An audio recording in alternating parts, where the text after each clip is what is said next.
natin ang ating Panginoon. Ang ating pagbasa na siyang ating pagkukunan ng mensahe ngayong gabi ay galing po sa Lucas chapter 9, verses 51 up to 56. Nang nalapit na ang panahong iaakyat si Jesus sa langit, ipinasya niyang pumunta sa Jerusalem. Sinugo niya ang ilan upang mauna sa kanya. Humayo sila at pumasok sa isang nayon sa Samaria upang ipaghanda siya ng matutuluyan. Ngunit ayaw siyang tanggapin ng mga Samaritano sapagkat siya ay patungo sa Jerusalem. Nang makita ito ni Santiago at Juan, ay kanilang sinabi, Panginoon, payag ba kayong magpababa kami ng apoy mula sa langit upang pugnawin sila? Ngunit bumaling siya at pinagsabihan sila, hindi ninyo alam kung anong uri ng espiritu ang sumasa inyo, sabi niya. Sapagkat nagparito ang anak ng tao, hindi upang ipahamak ang mga tao, kundi upang iligtas sila at nagtungo sila sa ibang nayon. Mga kapatid, ang salita ng atin pong Panginoon. Salita mo'y panghahawakan ko. Muli, Panginoon, ang salita mo'y loobin mong aming maranasan ang kapangyarihang hatid nito, Panginoon. Sinabi ng iyong salita, hindi na balik sa iyo na hindi ginagawa at ginaganap ng iyong salita ang iyong ibig. Kapag ka ang iyong salita ay inihahayag, nino man gaganapin ang iyong nais at kalooban. Kaya Panginoon, umaasa kami muli na ang iyong salitang makapangyarihan ay hindi babalik sa iyo nang walang accomplishment, Panginoon. Mangyayari ang ibig mo, Panginoon. At sa mga sandali ito, mga kapatid, ating itaas sa Diyos ang ating mga prayer requests, mga kahilingan natin, mga sangkap na inyong daladala, at kalakip ng inyong prayer requests ay ang inyong mga nakayanang handog for the Lord. Let us sing Jehovah Jireh, our provider. Yes, Jesus. Jehovah Jireh, My provider. my provider. Pwede na po tayo maupo, mga kapatid. Magandang gabi sa inyo lahat. Mga kapatid, ang paksa na aking pong tatalakayin nila ay patungkol po sa galit. At ang pamagat po nito ay anger, handle it with care. Dapat po na, kasi walang taong hindi nagagalit, maging Diyos nagalit eh. Pero kung tayo po yung magagalit man, kinakailangan, sabi sa Biblia, huwag nating hayaang tayo, kung tayo magagalit, huwag nating hayaan tayo magkasala, mga kapatid. Sapagkat marami pong napahamak ng dahil po sa galit. Amen, mga kapatid. So, nakita po natin yung dalawang alagad ng Panginoon kung gaano sila ka-impulsive. Mga kapatid, nung nakita po nila ang Panginoon ay ayaw tanggapin sa Samaria, ayaw papasukin doon, ayaw padaanin. Sabi ng dalawang alagad ng Panginoon, si James and John, Panginoon, payag ba kayo na kami magpababa ng apoy mula sa langit upang pugnawin ang mga taga-Samaria? Sabi ng Panginoon, hindi nyo alam kung anong espiritu ang sumasa inyo. Hindi yun espiritu ng Panginoon. Amen, yun ang espiritu ng diablo, mga kapatid. Sapagkat sabi ng Panginoon, nagparito ang anak ng Diyos hindi para ipahamak ang tao, kundi para iligtas, mga kapatid. Amen? Now, mga kapatid, tungkol sa galit, ang galit po ay isa sa mga capital sins o kung tawagin po natin cardinal sins. Pag sinabing capital o cardinal, ito po yung pinaka-pinagbumulan ng iba't ibang uri ng kasalanan. Maraming paraan para tayo makapag-commit ng pagkakasala. Amen? Iba't ibang uri, napakadami. Pero ang pinagmumulan ay yung pitong ito na kung tawagin ko lagi ay capital sins o cardinal sins. At isa po dito yung anger o galit, mga kapatid. Galit o anger. Now, tungkol po sa galit, ito po sabi ng isang charismatic leader, si Bert Giese, sa kanyang aklat, Build with the Lord. Sabi niya, mga kapatid, ang galit ay valuable force to mobilize us. Ito ay power upang magpakilos sa atin kung kayo po noon ay nanonood ng TV, si The Hulk, Incredible Hulk, no? Pag siya po ay nakakita ng mga bagay na hindi tama, mga kasamang nagaganap sa paligid, yung kanyang galit, nagpapalaki ng kanyang katawan at nagagawa niyang pigilan o hadlangan yung kasamaang mangyayari. Sapagkat yung galit ang puwersa na nagbibigay sa kanya ng power upang magawa niya yung dapat niyang gawin bilang isang bida na pipigil doon sa kasamaan, mga kapatid. Sabi ni Bert Giese, pakinggan po natin, God created anger for us and made it an integral part of our humanity. So bahagi ng ating pagkatao, yung emotion na yan na maggalit, mga kapatid. He designed anger to be a valuable force in our life. So, dinisenyo ng Panginoon itong galit ay maging napakahalagang puwersa o power sa ating pong buhay. Anger is natural human reactions to obstacles. Pag may mga hadlang sa ating buhay, sa ating mga pinaplano at gagawin, meron tayong mararamang galit at may mga hindrances, obstacle, mga kapatid. It is meant to mobilize us for accomplishing things that demand effort and to equip us to fight through obstacles to what is right or good. Depende kung paano gagamitin ng tao yung emosyon na ito, mga kapatid. Kung yung kanyang emosyong galit ay magiging daan para siya makapaggawa ng malaking kasalanan o makasakit ng kapwa, mali nga po yun. Pero itong galit, mga kapatid, ito nakakatulong sa atin para ikaw ay maging lalong desidido at lalong may passion sa iyong gagawin, mga kapatid. Amen? Now, anong sinasabi ng Biblia tungkol sa galit? Una, God got angry sa Exodus 32:7-10. Yun pong mga Israelita, nung si Moses ay umakyat sa Mount Sinai, ang tagal niya po doon sa taas. Akala ng mga tao si Moses ay patay na. Baka siya ay nasila ng mga babangis na mga hayop sa bundok ng Sinai. Sabi ng Panginoon, tingnan mo yung mga Israelita doon sa baba. Gumawa ng guya at yun ang kanilang sinasamba. Nakalimutan nila kung sino yung nagpalaya sa kanila sa pagkaalipin. Kanilang ina-attribute yung kanilang paglaya doon sa guya na Diyos-Diyosan. At yun ang kanilang sinasamba. Kaya nagalit ang Diyos. Kaya sabi ng Diyos, kung gusto mo, ililipunin ko sila. At magpapasimula ang lahi sa iyo. Pero si Moses po ay nakiusap, huwag lipulin ang mga Israelita. So maging Diyos ay nagalit. Sa Book of Numbers, chapter 11, verse 33, sabi doon, ngunit bago pa lamang nila ito kinakagat. Ano yung kinakagat nila? Yung mga karne ng pugo. Kasi maraming pugo silang, yung mga ibon ng pugo, pinadala ng Panginoon, ay marami silang nakuha. Ang pinakamaliit na nakukuha ay 11 tiklis. Yun ang pinakakukonte, ha. Sa madali salita, sila po'y siksik-liglig sa karne ng pugo, mga kapatid. At ang ginawa po nila, ibinilad yung mga pugo sa araw doon sa may kampamento. Pero habang kinakagat nila yung pugo, habang kinakain po nila, ibinuhos na ni Yahweh ang kanyang galit sa mga Israelita. At siya'y nagpadala ng isang kakilakilabot na salot. At alam po nyo nangyari sa Book of Numbers, ang mga Israelita o mga Hudyo, sa ilang ay pinagkakagat ng ahas. Marami sa kanila ang nangamatay bunga ng pagkakagat ng ahas, mga kapatid ko. So, diyan makikita nyo yung galit ng Panginoon. Maging Diyos ay nagalit, mga kapatid. Christ got angry. Maging si Kristo nagalit. Saan? Sa templo. Nung makita niyo yung templo, ginawang palengke. May mga nagtitinda ng mga, sabi dito may nagbibili ng mga baka, tupa, kalapati at namamalit na salapi.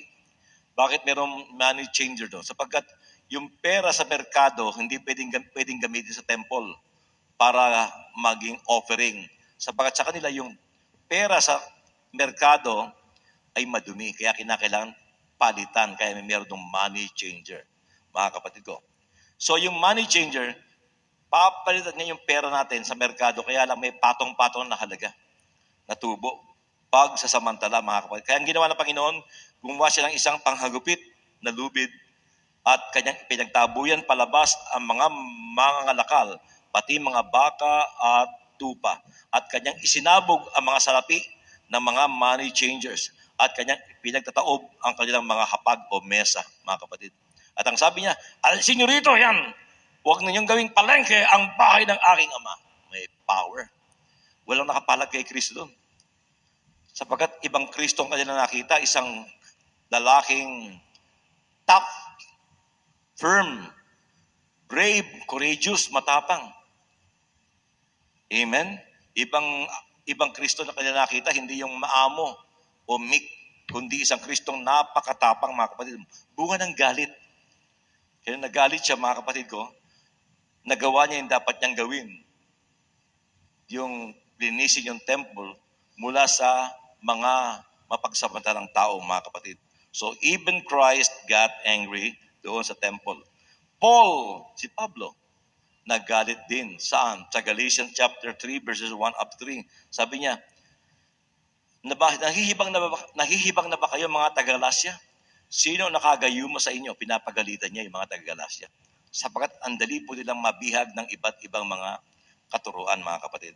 So, mga kapatid, sa mga pagbasang yan, ipinapakita na posibleng magalit na hindi ka magkakasala. Possible na ikaw ay magalit without sinning. Mga kapatid, na ikaw ay magalit na hindi ka nagkakasala. Pero anong sinasabi ng Biblia tungkol sa mga text sa Bible tungkol sa galit katulad ng Colossus chapter 3 verse 8? Ngunit ngayon, itakwil ninyo ang lahat ng ito, galit, uot, at sama ng loob. So may mga biblical readings na nagsasabing bawal ang magalit, itakwil daw ito. Ephesians chapter 4 verse 26. Kung magagalit man kayo, iwasan ninyong kayo'y magkasala. Agad ninyong pawiin sa kalooban ang galit. Huwag niyong bigyan ng pagkakataon ang dyablo. James chapter 1 verse 19. Matuto kayong makinig, dahan-dahan sa pagkasalita, at huwag agad magagalit, sapagkat ang galit ay hindi nakatutulong sa tao upang maging matuwid sa paningin ng Diyos. Amen, mga kapatid? So yan, ano babala ni Pablo, mga kapatid? Babala ni Pablo, ang anger ay dangerous. Kaya handle it with care. Amen? Now, ito po effects ng galit. Ang galit ay pumapatay sa liwanag ng isipan. Madilim lang tayo. Nagdilim ang paningin ko. Bunga ng galit. Ang galit ay kanyang pinalalabo ang takbo ng direksyon ng buhay. Ang galit po ay nakapagpapalabo ng direksyon ng buhay. Kaya sabi ni Julius Caesar, when you are angry, count 1 to 10. Pag galit ka, huwag ka agad magkasalita. Huwag ka agad magpapasya. Magbilang ka muna 1 to 10. Bago dumating yung 10, mapapawi na yung galit natin. Amen? Sabi niya yun, when you are angry, count 1 to 10. Huwag ka muna magsalita. Huwag ka munang magpapasya. Huwag ka munang gagalaw dyan o mag-a-action. Count 1 to 10. Sapagkat ang galit ay sandali lang. Pag ikay nagpadala sa iyong galit, sa bugso ng galit, later on, sising-sisi tayo. Ba't ko ba nasabi yun? Ba't ko ba nagawa yun? Amen, mga kapatid? So, ang galit ay ginugulo ang maayos na pakikipag-ugnayan sa ating kapaligiran. Sisirain niya yung ating relationship sa ating pong paligid. At ang galit ay sinisira niya ang maganda nating pangarap sa buhay. Napakagandang pangarap na nawala ng katuparan, bunga ng sinakbo ng damdamin. At ang galit, nawawala sa tamang hakbang, tayo po ay nawawala sa tamang hakbang at landas ng buhay. Katulad ni James and John. Kaya sabi ng Panginoon, nirebuke niya. Hindi niyo alam kung anong espiritu ang sumasa inyo. Nirebuke ni Kristo yung dalawa niyang alagad, mga kapatid. So, kailan kasalanan ang galit? Kasi sinasabi natin dito, pwede palang magalit na hindi ka nagkakasala. Pero kailan nagiging kasalanan ang galit? When is anger sinful? Number 1, anger is sinful when it is out of our control or in control of us, mga kapatid. Paano yun? Nag-alsa boses na tayo. naging bastos tayo sa ating pagsalita, nanghiya na tayo ng kapwa natin, naghamon, nakasakit at nanumba tayo. Yan po. Hindi na ikaw ang may control sa galit mo, yung galit ang may control sa atin. Nadadala tayo ng ating silakbo ng damdamin, kaya hindi na maganda yung ating panalita, maging yung ating gesture, maging yung ating pong itsura, mga kapatid. So, anger is sinful when it is out of control or in control of us. Number 2, anger is sinful when it result to quarrels and dissension. Kapag ka nakikipag-away ka na, talaktakan, sigawan, murahan, at nagkaroon ng pagkakabahabahagi, kasalanan na po yun, mga kapatid. Kung tayo pinag-uusap pa ng maayos, mga kapatid, okay lang yun. Pero kapag nag-aaway na tayo, sin na po yun, mga kapatid. Number 3, anger is sinful when is motivated by hatred and malice, mga kapatid. Yung galit ni Kristo, mga kapatid ko, hindi po yun bunga ng hatred or malice. Yung po'y bunga ng kanyang pag-ibig sa templo. Yung kanyang reverence sa templo at nakita niyang binababoy yung templo, kaya siya nagalit. Yung galit po ng ating Panginoon ay out of concern and reverence niya sa temple na binababoy ng mga pagsamantalang tao doon sa templo. Ginawang palengke ang templo ng kanyang ama, na lugar dalanginan, lugar sambahan, at lugar kung saang sinasamba ng tao ang Diyos ay ginawa nilang palengke at pawang pandaraya at pagkasamantala ang kanilang ginagawa. Kaya nagalit ang ating Panginoon. Yung kanyang galit ay directed sa wrongdoing. Hindi po siya nagalit dahil siya po'y napuot lang, dahil siya po'y offended. No. Yung kanyang galit ay directed against wrongdoing. Ito ngayon ang katanungan. When is anger not sinful? Kanina, kailan kasalanan ang magalit? Sinabi natin kapag wala ka ng control at ang galit nang may control sa iyo. Tayo nadadala ng galit, yan po kasalanan yan. Kapag ito po ay nagiging dahilan ng ating pakikipag-away at pakikipagbahabahagi. At kapag yung ating pong galit ay motivated by hatred and malice, kasalanan na po iyon. Ngayon, when is anger not sinful or permissible na pwede ka magalit na hindi ka nagkakasala? When it is directed against wrongdoing. Example, Christ. Kaya siya nagalit dahil mali yung ginagawa ng mga taong yon. Paglapastangan, kawalang galang sa bahay ng Ama, mga kapatid. At hindi lang yon, iginagalit ng ating Panginoon doon, mga kapatid, for your information, yun po kasi mga pagan, wala po silang lugar sa templo. Sila po ay nasa patio. Patio. At doon sa patio, naroon po yung mga katayan ng hayop, bilihan ng hayop, at yung mga palitan ng mga pera na napakaingay po doon. At yung kaluluwa ng pagano na gustong sumamba sa Panginoon, hinahadlangan po nila. Bawal pumasok ang pagan na hindi Hudyo sa loob ng temple. May batas doon na kapag yung pagan ay pumasok sa loob ng templo, may parusa. Yun pong inagalit ni Kristo ng lubos. Na yung kaluluwang sabik sumamba sa Panginoon na gustong lumapit ay kanilang hinahadlangan, mga kapatid. Kaya nagalit ang ating pong Panginoon. Amen? Bukod sa mga pandaraya, kanila pong hinahadlangan ang isang taong nais lumapit sa atin pong Panginoon. So, ang galit po ay not sinful, hindi kasalanan, when it is directed against wrongdoing. Anger is not sinful when it is expressed under control. Ayan, kontrolado mo pa. Ito lagi ko hinasample si Fernando po Jr. Pag si Fernando galit, di po ba?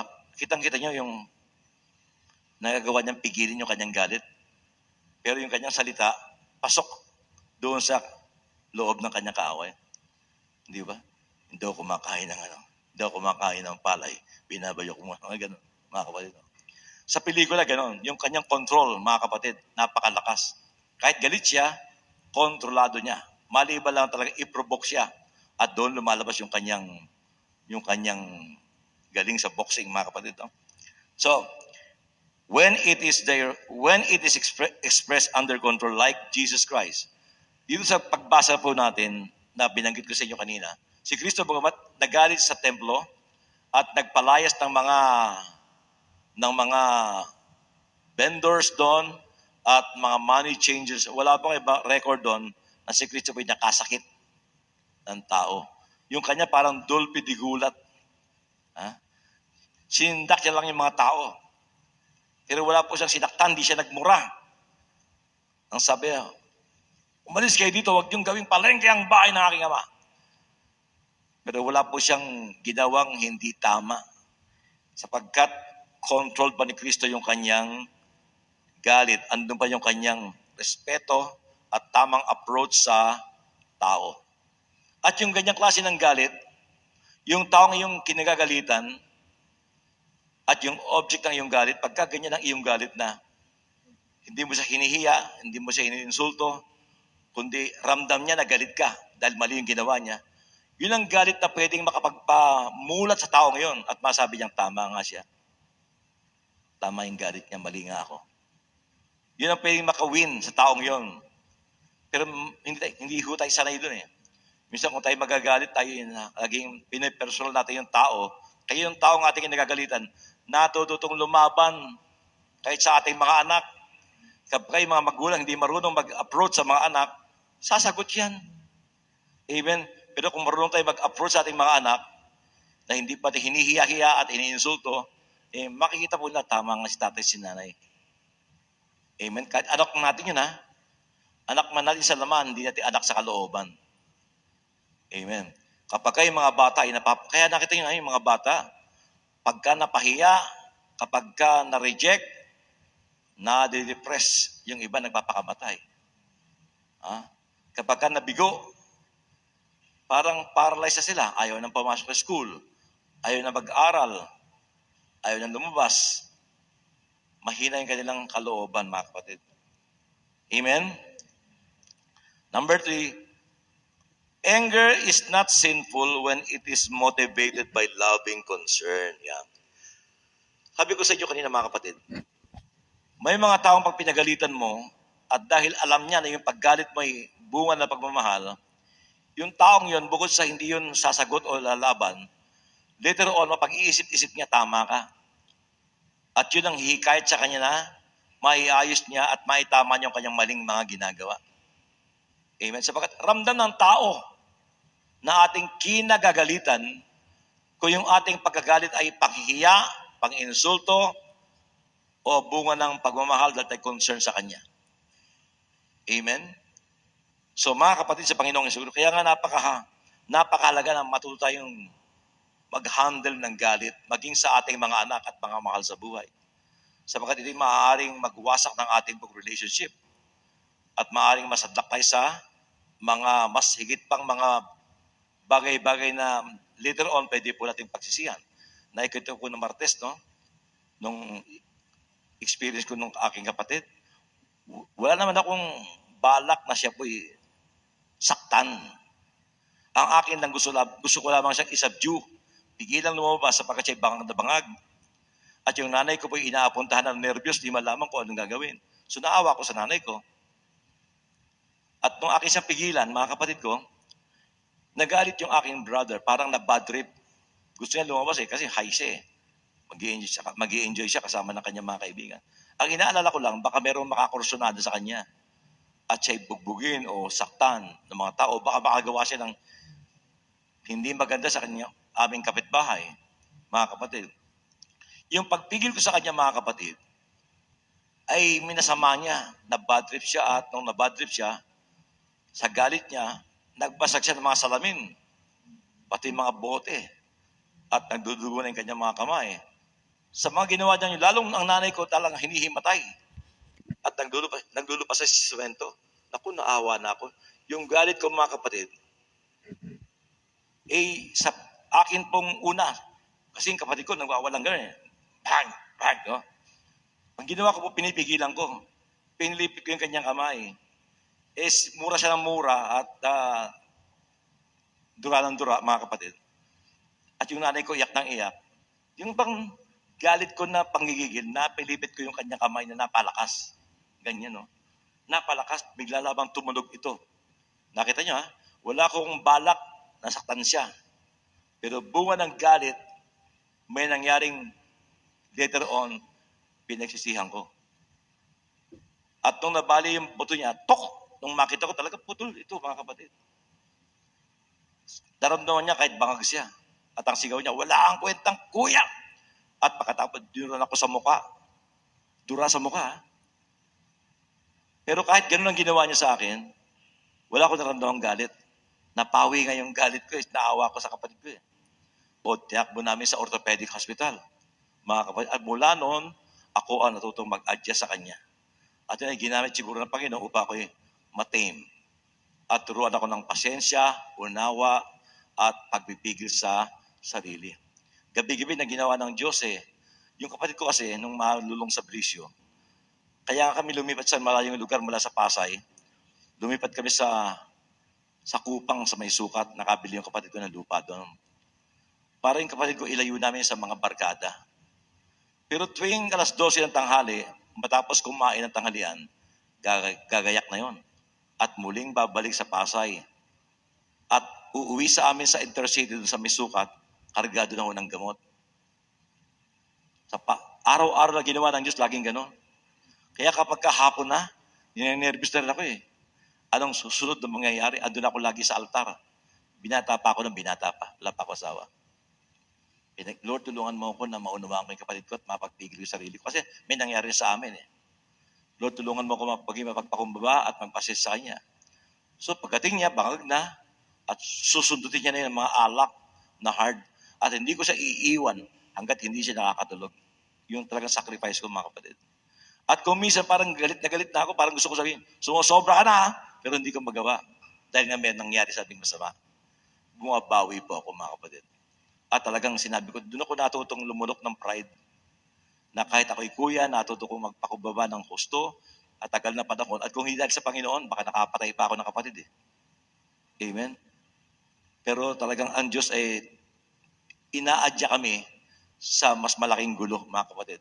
At doon po sinuko sa Panginoon yung akin pong emosyon na yan bilang isang mabigla-bigla rin tao. Tinuruan ako ng Panginoon magpakumbaba at magpigil sa sarili, mga kapatid. Amen? Glory to God.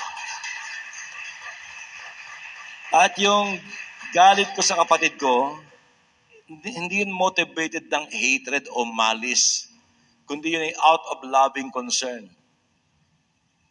Mahal ko siya At noon nga, medyo nahihiya ako sa kapitbahay namin sapagkat ako'y nasa gawain ng Panginoon. Wala pa ako sa El Shaddai. Pero alam ng mga taga-ro na ako'y nagkakarismatic. Siyempre, hinahihiya ako baka sabihin nila, bakit mo muna, ang sariling bakit mo muna linisin mo?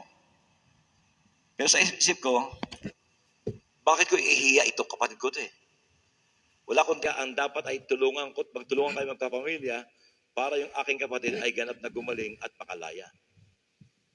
Unti-unti nawala na sa isip ko yung sasabihin ng tao. Na kasi minsan parang lumalabas, sino ba talaga mahalaga, yung kapatid mo? O yung sasabihin ng tao? O yung reputasyon mo? Noon, ganun pa. Ganun. Ang binibigyan ko ng halaga, yung reputasyon. Yung maaaring sabihin ng tao dahil ako'y lingkod ng Panginoon, pagkatapos, yung sariling bakod ko, di ko naaayos.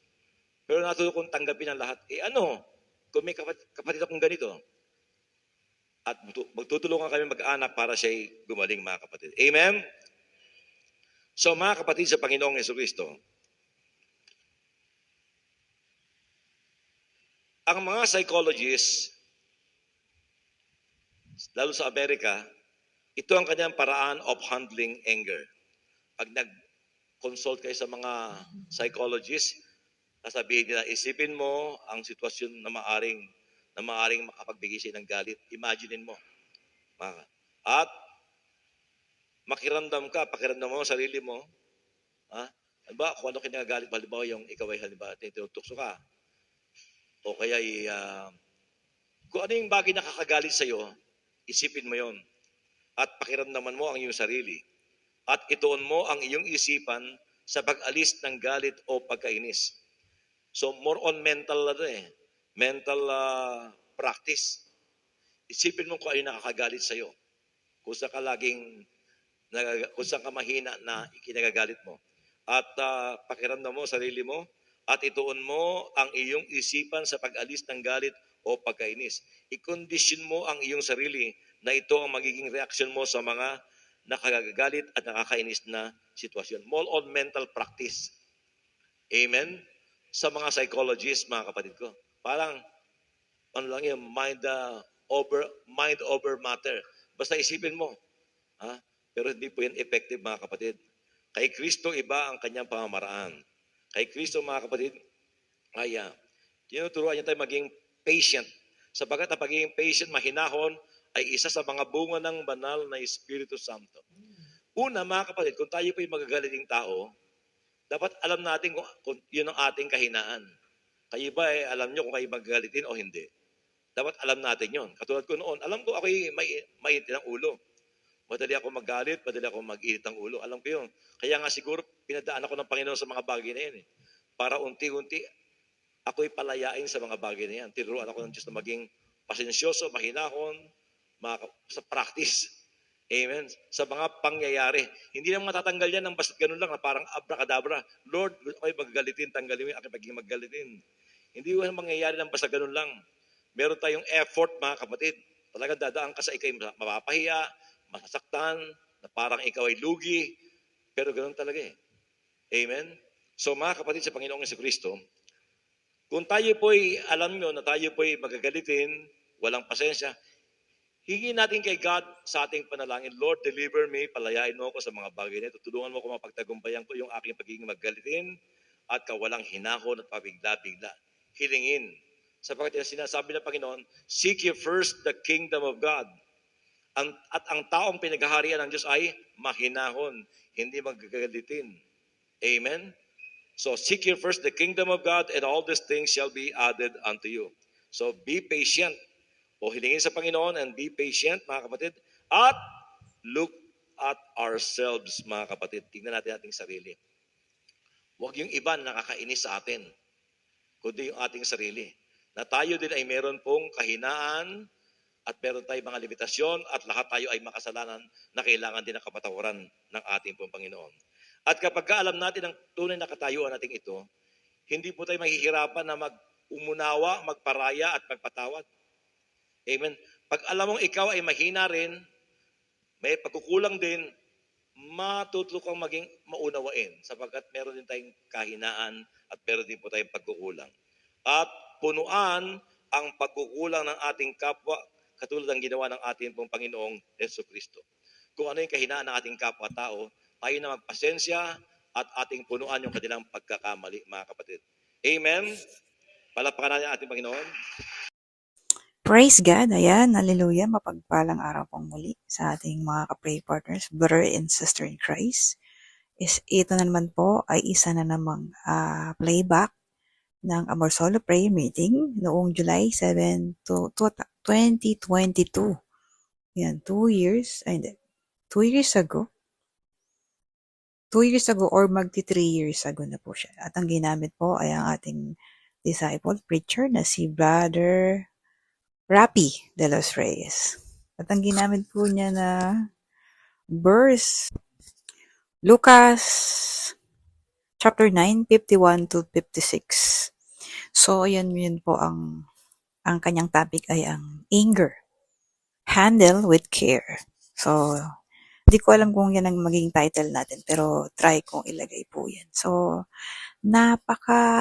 isa na naman pong mahirap na usapin sa talakayin, ang galit. Ayan. Kung di niyo po naitatanong, ako po yung nagsimula dyan, no, sa galit. So, hinanap ko po ang gawain dahil po, hindi ko na kaya yung galit eh. So, ayan po yung video ko, kung gusto niyo pong panoorin. Na-share ko po dyan kung paano ako nakalaya sa galit. At syempre, sa tulong po ng ating gawain, no, dyan po ako nagsimula, no. Nagkaroon po ako ng allergy. Alam niyo po yung, tapos nagpa-check up ako, sabi ng doktor, wala raw po akong sakit. Yun daw po ay stress. So, doon ko na-realize na kapag nagagalit tayo, tayo po ang apektado eh. So, doon po ako nagsimulang manalangin na, Lord, alisin mo sa akin ito, galit na ito. At dininig po ako ng Panginoon. So, yun lagi pong nababanggit ni Brother Rapi na carnal. So, sinearch po natin yung meaning. Ibig sabihin pala niyan ay flesh. So, walang pinagkaiba din sa parang simbuyo ng mundo, yung makamundong pagnanasa. So, kasama rin pala siya dun sa carnal or level, nature ng isang tao. So, totoo pala yung kasabihan na wag natin patulan yung level niya. Kasi magkaiba tayo ng pangunawa, magkaiba tayo ng level of faith. Ayan, di ba? Yung sa parable of talents. Iba-iba yung talents eh. Yung binigay dun sa merong 5,000, merong 2,000, merong 10,000. Saan tayo dun? So, dun pumapasok yung level ng maturity natin, spiritual maturity, kung papatol tayo dun sa mga taong madaling magalit. So, dapat mas malakas, mas sharpen yung ating patient kumpara sa ating temper. Yan, di ba? Ang ganda. At syempre, ang video na po ito, hindi pa po tapos ito, pero konti na lang. So, yung buong video po ay nasa comment section. Pwede po nating panoorin ng buo at kompleto sa Delta Broadcasting System, the official YouTube channel of El Shaddai Ministry. At muli po tayo nag-aanyaya na dumalo po tayo makinig sa ating mga gawain dyan po sa Ambel, Sukat Paranaque, Ambel City Grounds, Tuesday and Saturday po yan, at sa Amor Solo Prayer Meeting ay Monday, Wednesday, Thursday, and Friday po yan sa 118 Amor Solo Building, Legazpi Street, Makati City, Philippines. Ayan, kung malapit po kayo dyan at kung mapapadaan po kayo, punta na po kayo sa Port Lore. Dyan po din ginaganap yung ating Amor Solo Prayer Meeting. Ayan, to God be the glory sa ating Panginoong Hesus. At stay blessed, Kape Parkers, and see you sa next video.